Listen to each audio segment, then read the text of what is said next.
वालेकुम फ्रेंड्स। मैं Khan Nazmeen Sharif. Welcome to FH2 classes. Friend, आज की इस वीडियो में हम लोग सेट 8 स्टार्ट करने वाले, मतलब सेट 8 ऑलरेडी स्टार्ट हो चुका है, जिसके CDP के क्वेश्चन हमारे हो चुके हैं।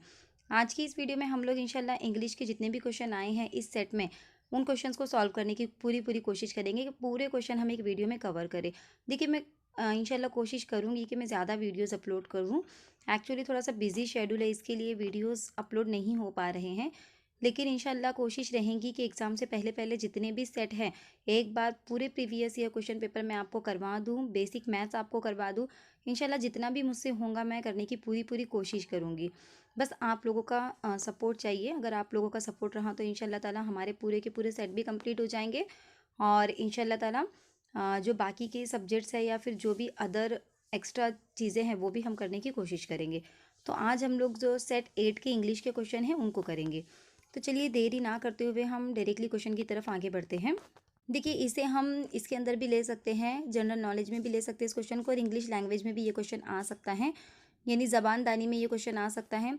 अब देखिए क्या है यहाँ पर, smallest unit of meaning in a language is, यानी लैंग्वेज में सबसे स्मॉलेस्ट मीनिंगफुल यूनिट क्या होता है, क्या कहा जाता है उसे? सिंटेक्स कहा जाता है, मॉर्फिम कहा जाता है, फोनीम कहा जाता है, या नन ऑफ दीज कहा जाता है?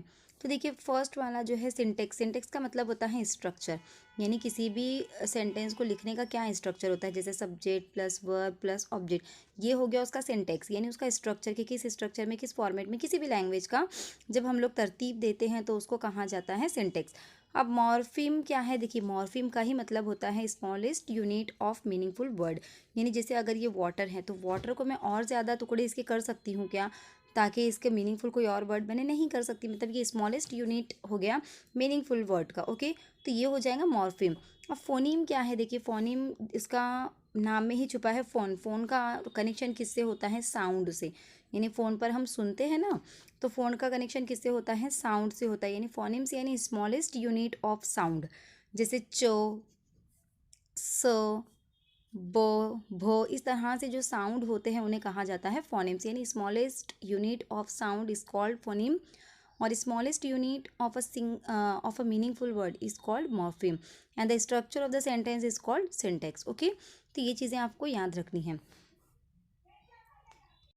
नेक्स्ट क्वेश्चन देखिए क्या है, out of the given options choose the one which is correct passive voice of the sentence given below, kindly do not. अब यहाँ पर सेंटेंस क्या, देखिए हमको इसका पैसिव वॉइस करना है, चेंज द वॉइस का सेंटेंस है, हमको इसमें पैसिव वॉइस बनाना है। तो देखिए क्या है, kindly do not smoke in public place, तो ये क्या है? ये एडवाइस है।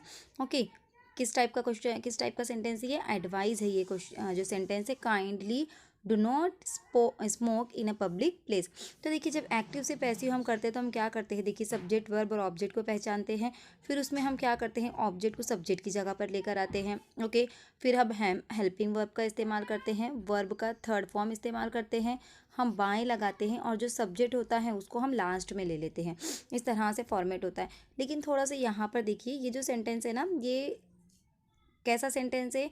ये एम्पेरेटिव सेंटेंस में आता है, यानी जिसमें रिक्वेस्ट, हुक्म, ये सब चीज़ें दी जाती हैं, या फिर जिसमें सजेशन दिया जाता है। तो तब यहाँ पर इसका सेंटेंस किस तरह से बनेगा? You have been requested not to smoking. अब देखिए, स्मोकिंग यहाँ पर क्यों नहीं आ सकता? सेंटेंस के अंदर हमें कहीं भी ING दिख रहा है क्या? नहीं, तो फिर उसके आंसर में भी हमें ING नहीं लगाना है।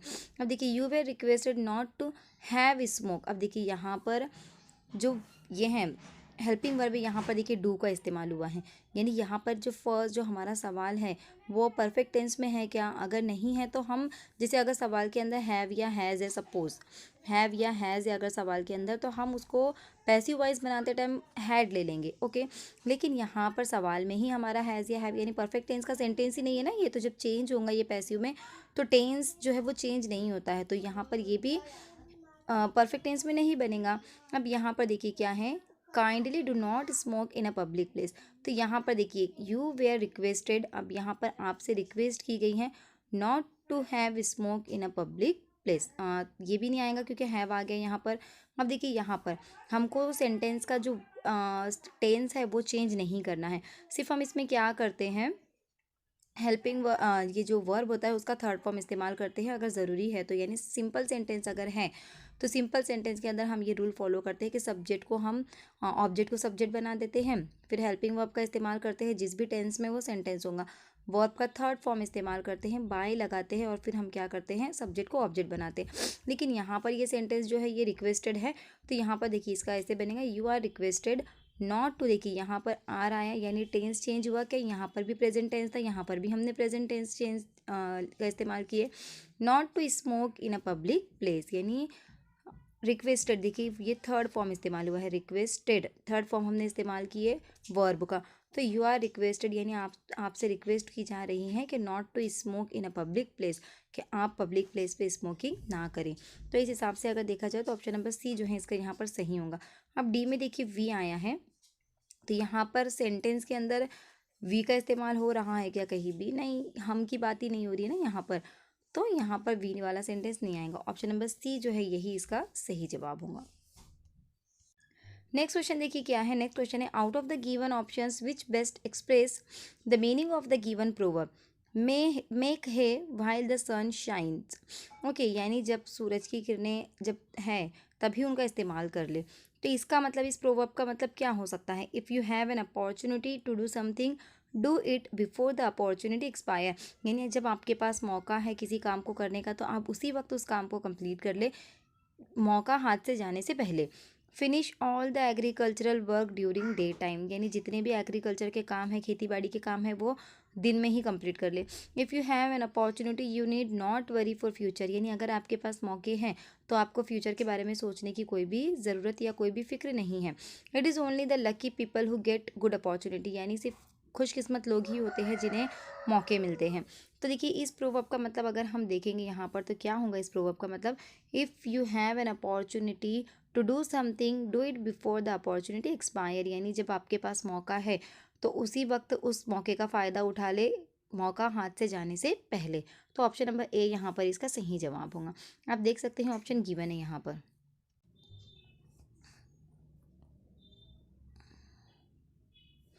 नेक्स्ट क्वेश्चन देखिए क्या है। नेक्स्ट क्वेश्चन है, choose the word which is opposite meaning to the given word, यानी डेविएट, इस डेविएट का हमको क्या करना है, अपोजिट मीनिंग वाला वर्ड ढूंढना है। अब डेविएशन का मतलब क्या होता है, इंतशार हम बोल सकते हैं इसको, या बिखर जाना, यानी अगर हमारा माइंड डाइवर्ट हो जा रहा है, माइंड हमारा इधर उधर भटकता है तो उसे हम डेविएट कह सकते हैं। ओके, तो यहाँ पर इसका जो अपोजिट वर्ड है वो क्या हो सकता है, देखिए कॉन्सनट्रेट हो सकता है, डाइवर्ज हो सकता है, डिग्रेस हो सकता है, या स्ट्रे हो सकता है। तो देखिए जाहिर सी बात है अगर माइंड हमारा इधर उधर भटक रहा है, अगर डेविएट का मीनिंग ये है तो एक जगह पर माइंड का टिका रहना क्या कहलाता है, फिर कॉन्सनट्रेट कहलाता है। तो इसका जो सही जवाब होगा वो क्या कहलाएगा, फिर कौन सा होगा, फिर ऑप्शन नंबर ए कॉन्सनट्रेट यहाँ पर इसका सही जवाब होगा। ओके, नेक्स्ट क्वेश्चन देखिए क्या है। Out of the given 4 word only one is spell correctly, find the word that is correctly spell, यानी हमको करेक्ट स्पेलिंग वाला वर्ड यहाँ पर ढूंढना है। तो देखिए बिजेर, बायंट, बिगिनिंग और बिकमिंग। तो यहाँ पर देखिए बायंट की स्पेलिंग में भी मिस्टेक है, बिगिनिंग की स्पेलिंग में भी मिस्टेक है, और बिकमिंग की स्पेलिंग में भी यहाँ पर ये नहीं आना चाहिए था। तो यहाँ पर अगर हम देखेंगे तो तीनों की जो स्पेलिंग है यहाँ पर हमको मिस्टेक नज़र आ रही है, लेकिन ये जो बिजेर है यहाँ पर ऑप्शन नंबर ए इसकी स्पेलिंग एकदम करेक्ट है। तो ऑप्शन नंबर ए यहाँ पर इसका सही जवाब होगा। नेक्स्ट क्वेश्चन देखिए क्या है। A sentence with an underline phrasal verb is given below, out of the 4 option choose the one which can be substituted for the given phrasal verb, यानी यहाँ पर हमको एक सेंटेंस दिया गया है, तो ये जो फ्रेजल वर्ब है अंडरलाइन, इसकी जगह पर हम कौन सा नीचे का वर्ब या इस्तेमाल कर सकते हैं, हमको वहाँ पर वो सिलेक्ट करना है। क्या है देखिए, the chief minister's order to give compensations to the drought stricken farmer was carried out immediately by the administration. तो देखिए कैरिड आउट का मतलब क्या है, यहाँ पर अमल में लाना, यानी प्राइम मिनिस्टर चीफ मिनिस्टर का ऑर्डर था कि जो ड्रॉट स्टिकन एरिया है, ड्रॉट प्रोन एरिया है, यानी सैलाब ज़दा इलाके जो हैं, या सॉरी ड्रॉट प्रोन एरिया यानी जो खुश्क साली वाले जो इलाके हैं, तो वहाँ पर क्या करे, फार्मर्स को जो भी हैं उनका जो कंपनसेशन है वो जल्द से जल्द देने का अमल शुरू कर दे। ये चीफ मिनिस्टर का ऑर्डर है, तो अमल करना या किसी भी चीज़ को अमल में लाना, लाहे अमल में लाना किसी भी काम को, तो उसके लिए क्या इस्तेमाल होता है, इम्प्लीमेंट करना। तो यहाँ पर ऑप्शन नंबर बी जो है इसका सही जवाब होगा। डिसोबे का मतलब होता है नाफरमानी करना, नेग्लेक्ट का मतलब होता है ना मानना, पोस्टपोन का मतलब होता है थोड़ी उसमें देरी करना। लेकिन यहाँ पर उनका ऑर्डर था कि उसको कैरीड आउट करें, यानी फ़ौरन उस पर अमल किया जाए। तो यहाँ पर फिर इसके हिसाब से हम देखेंगे तो इम्प्लीमेंट जो है ऑप्शन नंबर बी इसका सही जवाब होगा। नेक्स्ट क्वेश्चन देखिए क्या है। A sentence with an underline word is given below, find the word which is most similar in the meaning to the underline word. यानी यहाँ पर हमको क्या करना है, जो अंडरलाइन वर्ड है उसका सिमिलर मीनिंग वाला वर्ड हमको ऑप्शन में से देखना है। तो देखिए क्या है, Franklin hope to defeat his adversary in the afternoon tennis match. यानी फ्रैंकलिन को उम्मीद है कि वो आफ्टरनून की जो टेनिस मैच होंगी उसमें अपने जो एडवर्सरी है उसको हरा देंगी। तो जाहिर सी बात है किसे हराने की बात होगी, जो सामने उसके खेल रहा है उसे हराने की बात होगी। तो यहाँ पर फ्रेंड खेले और फिर फ्रेंड को हराने की बात वो करेंगी क्या, नहीं। सपोर्टर को हराने की बात करेंगी क्या, अलाई को हराने की बात करेंगी क्या। उसके सामने जो खेलता है यानी हमारे अपोजिट में जो खेलता है उसे हम क्या कहते हैं, अपोनेंट कहते हैं। तो जाहिर सी बात है फ्रैंकलिन किस चीज़ की उम्मीद लगा रही हैं कि उसके अपोनेंट में यानी उसके सामने मुकाबला जो कर रहा है या उसके अपोजिट में जो खेल रहा है वो उसे हराने की पूरी उम्मीद लगाए बैठी हैं। ओके, तो यहाँ पर अपोनेंट आएगा एडवर्सरी की, यानी दोनों का मीनिंग सेम होता है, अपोनेंट यानी जो हमारे सामने खेलता है या जिससे हमारा मुकाबला है वो। तो ऑप्शन नंबर ए यहाँ पर इसका सही जवाब होगा। नेक्स्ट क्वेश्चन देखिए क्या है। नेक्स्ट क्वेश्चन है, out of the given options choose the most appropriate one to fill in the blank. यानी हमको यहाँ पर वर्ब दिए गए हैं, वर्ब के कुछ फॉर्म दिए गए हैं, तो अप्रोप्रिएट वर्ब हमको यहाँ पर सिलेक्ट करना है। The cat dash all the drink, यानी कैट ने पूरा मिल्क पी लिया। तो यहाँ पर इसका जो है ड्रैंक आएगा। हैव ड्रिंक, हैव के साथ वर्ब का पहला फॉर्म नहीं आता। हैव ड्रैंक्ड, यहाँ पर कैट सिंगुलर है तो हैज़ आएगा। हैज़ ड्रिंक, हैज़ के साथ भी यहाँ पर वर्ब का फर्स्ट फॉर्म नहीं आ सकता। तो इस हिसाब से देखा जाए तो ये तीनों के तीनों ऑप्शन रॉन्ग होते हैं। तो यहाँ पर हम सिंपल पास्ट टेंस का इस्तेमाल करेंगे कि the cat drank all the milk. तो ऑप्शन नंबर ए यहाँ पर इसका सही जवाब होगा। ओके, नेक्स्ट क्वेश्चन देखिए क्या है। Out of the 4 alternative choose the one which can be substituted for the given word. तो देखिए क्या है, out of the 4 alternative choose the one which can be substituted for the given word और sentence. One who collects coin, यानी ऐसा जिसे coin collect करने का शौक है या जो कॉइन कलेक्ट्स करता है उसे हम क्या कह सकते हैं। जैसे मिसालें दे देते हैं हम, क्या जो खुद जो किसी का कत्ल करता है उसे हम कातिल कहते हैं, यानी मर्डरर कहते हैं, किलर कहते हैं। ओके, या फिर अगर कोई सुसाइड कर मतलब कोई अगर किसी की कोई जैसे इंसाफ करता है तो उसे हम जज कहते हैं। कोई अगर वकालत करता है तो उसे हम वकील कहते हैं। तो ऐसा वन हु कलेक्ट्स कॉइन, यानी जो कॉइन कलेक्ट करता है उसे हम क्या कहते हैं, न्यूमिस्मैटिस्ट कहेंगे, बिब्लियोफाइल कहेंगे, इक्विस्टेरियन कहेंगे या शॉपर कहेंगे। तो देखिए यहाँ पर जो है इसको न्यूमिस्मैटिस्ट कहेंगे, यानी इसका जो सही जवाब है वो क्या होगा, ऑप्शन नंबर ए यहाँ पर इसका सही जवाब होगा कि जो कॉइन कलेक्ट करता है उसे न्यूमिस्मैटिस्ट कहा जाता है। ओके, नेक्स्ट क्वेश्चन देखिए क्या है। Arrange the following words according to the English dictionary, यानी हमको यहाँ पर क्या करना है, अल्फ़ाबेटिकल ऑर्डर में इनको अरेंज करना है जो वर्ड्स दिए गए हैं। ओके, तो क्या वर्ड्स है, देखिए सब एल एल से स्टार्ट हो रहे हैं और इनमें से ये जो 3 है ये ई से स्टार्ट हो रहे हैं, ये 2 जो हैं ये ए है। तो इन दोनों में से एक जो है वो फर्स्ट आएगा। तो LANG यहाँ पर इतना तो सेम है, इनका LANGU तक सेम है। उसके बाद देखिए इसका यहाँ पर ए है, इसका यहाँ पर आई है, तो ए वाला फर्स्ट आएगा, मतलब यहाँ पर डी आ जाएगा, उसके बाद ई आ जाएगा, ये फिक्स हो गया। अब इसके बाद LEP है, देखिए तो यहाँ पर ए वाला फिर इसके बाद आ जाएगा क्योंकि पी पहले आता है। अब देखिए LESS बी और सी दोनों में LESS तक सेम है, देखिए ये LESS तक दोनों में कैसा है, सेम है। उसके बाद देखिए यहाँ पर ई है और यहाँ पर ओ है एस के बाद, तो ई वाला पहले आएगा यानी बी पहले आएगा। ओके, और ओ वाला सी जो है ये बाद में आएगा। इस तरह से आपको कितने सेम आ रहे हैं अल्फ़ाबेट, उसके बाद वाले अल्फ़ाबेट को फिर अल्फ़ाबेटिकली ऑर्डर में आपको लगाना है। तो DEABC ये ऑप्शन हमको देखना है। तो देखिए सामने ही नज़र आ रहा है ऑप्शन नंबर ए में, तो ऑप्शन नंबर ए जो है यहाँ पर इसका सही अल्फ़ाबेटिकल अरेंजमेंट है। ओके, नेक्स्ट क्वेश्चन देखिए क्या है। A sentence with an underline phrasal verb is given below, out of the 4 options choose the one which can be substituted for the given phrasal verb. अब यहाँ पर हमको क्या करना है, ये फ्रेजल वर्ब की जगह पर हम कौन सा वर्ड ये यूज़ कर सकते हैं वो हमको देखना है। The chimneys give of smoke, यानी चिमनी क्या करती हैं, जो चिमनीज लगाई जाती हैं, यानी देखिए यहाँ ऐसे जो बड़ी बड़ी फैक्ट्री होती हैं उनके छत छत के ऊपर कुछ इस तरह से ऐसा चिमनी टाइप कुछ होता है, यहाँ से जितना भी धुआं या स्मोक्स वगैरह है वो बाहर की तरफ फेंका जाता है। ओके, तो यहाँ पर क्या करती है फिर चिमनी, गिव ऑफ यानी उसको बाहर फेंकने का काम करती हैं। ओके, तो यहाँ पर क्या होगा, इसका हाइड यानी छुपाने का काम करती है क्या, रिटेन यानी वहीं पर उसको दबाए रखने का काम करती हैं, एमिट करती हैं या रिस्ट्रेन करती है। तो यहाँ पर जो इसका सही जवाब होगा उसको एमिट करती है ना वो, यानी उसको बाहर फेंकने का काम करती है। तो यहाँ पर ऑप्शन नंबर सी जो है इसका सही जवाब होगा। नेक्स्ट क्वेश्चन देखिए क्या है, नेक्स्ट क्वेश्चन है यहाँ पर, a sentence with an underlined word is given below. Find the word which is opposite in meaning to the underlined word from the given options. यहाँ पर हमको क्या करना है, अपोजिट वर्ड ढूंढना है। The new ramp will facilitate the entry of wheelchair. यहाँ पर क्या है, इसका facilitate का हमको अपोजिट वर्ड ढूंढना है। तो facilitate मतलब क्या होता है, facilitate मतलब क्या कहेंगे इसको हम, बढ़ावा देना या सपोर्ट करना। तो the new ramp will facilitate the entry of the wheel chair. तो यहाँ पर इसका हमको क्या करना है, फैसिलिटेट का अपोजिट वर्ड ढूंढना है। तो हिंडर आएगा। ओके, या फैसिलिटेट का मतलब हम सहूलत भी कह सकते हैं कि सहूलत होंगी उसकी वजह से जो व्हील चेयर है उसको चढ़ने की, जो न्यू रैम्प तैयार किया गया है। इम्प्रूव होगा इसका अपोजिट वर्ड, इनकरेज होगा या इंक्रीज होगा। तो देखिए इम्प्रूव, इंक्रीज और इनकरेज इसके सिमिलर मीनिंग में जाते हैं। हिंड्रेंस का मतलब होता है रुकावट डालना और फैसिलिटेट का मतलब है सहूलत मुहैया करना। तो ये दोनों क्या हो जाएंगे, एक दूसरे के अपोजिट हो जाएंगे। तो इस हिसाब से अगर हम देखेंगे तो यहाँ पर ऑप्शन नंबर ए यानी हिंडर इसका सही जवाब होगा। नेक्स्ट क्वेश्चन देखिए क्या है, नेक्स्ट क्वेश्चन है, out of the given options choose the one which is the correct indirect speech of the sentence given below. अब यहाँ पे इनडायरेक्ट स्पीच किस तरह से की जाती है आपको ये पता होना चाहिए। The grandmother said to her grandson, did you not like my story yesterday. तो देखिए यहाँ पर सामने अगर, यहाँ पर देखिए हमको ये देखना है कि रिपोर्टिंग स्पीच यानी कहने वाला और सुनने वाला दोनों भी यहाँ मौजूद है क्या।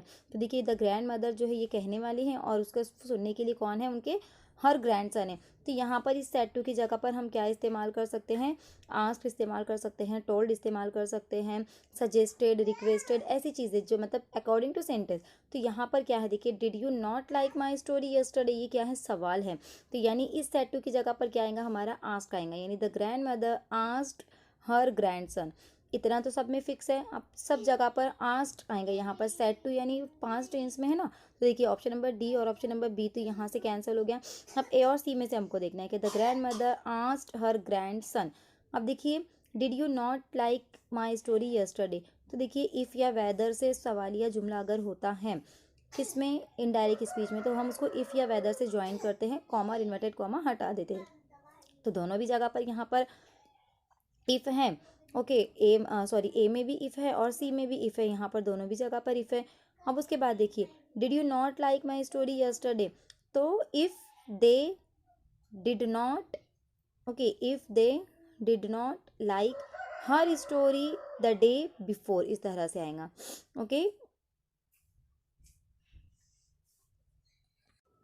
तो देखिए अब यहाँ पर सेंटेंस किस तरह से होगा, देखिए the grandmother asked her grandson if दे। अब देखिए यहाँ पर ये जो है डिड पास्ट टेंस का है ऑलरेडी, तो हम यहाँ पर टेंस भी चेंज करते हैं।